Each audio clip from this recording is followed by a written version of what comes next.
1 گھنٹے کے بعد جب خریدی اگلی دکان میں جو پینٹ ہے وہ اس سے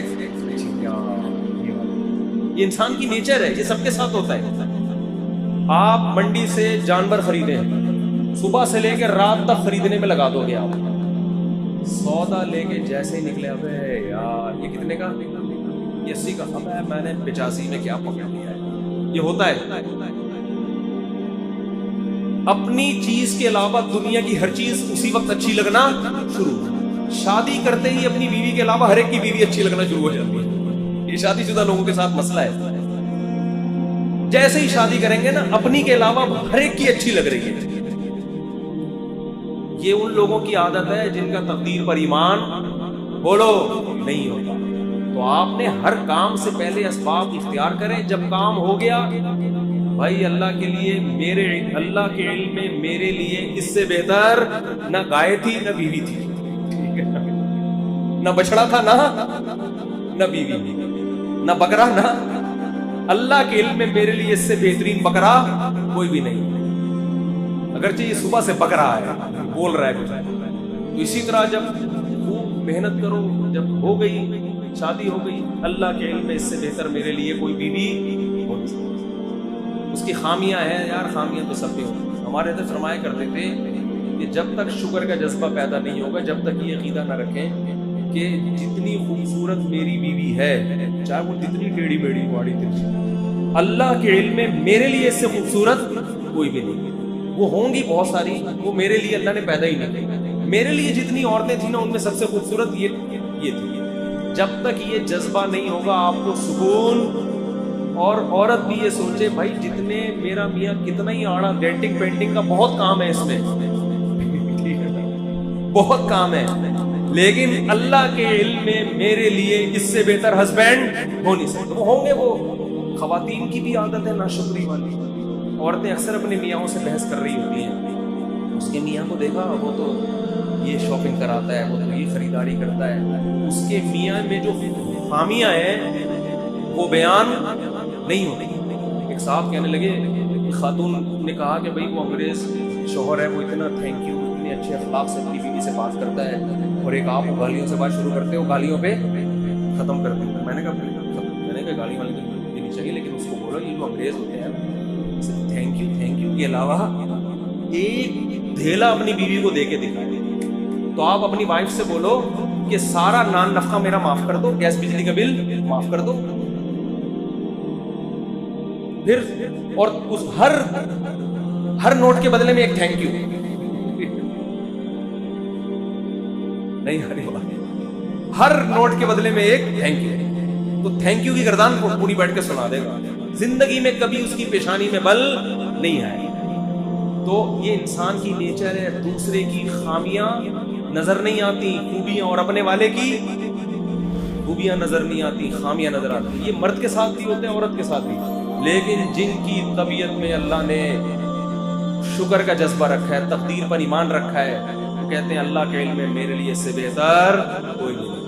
کوئی اگر تعریف بھی کرے نا اس کے سامنے, عورت کے سامنے, کہ میرے میاں تو اتنے اچھے ہو گئے, میرا میاں تیرا میاں میرے میاں سے اچھا نہیں ہو سکتا. صحیح ہے نا, اس کو یہ بتایا کریں, سمجھا دیں.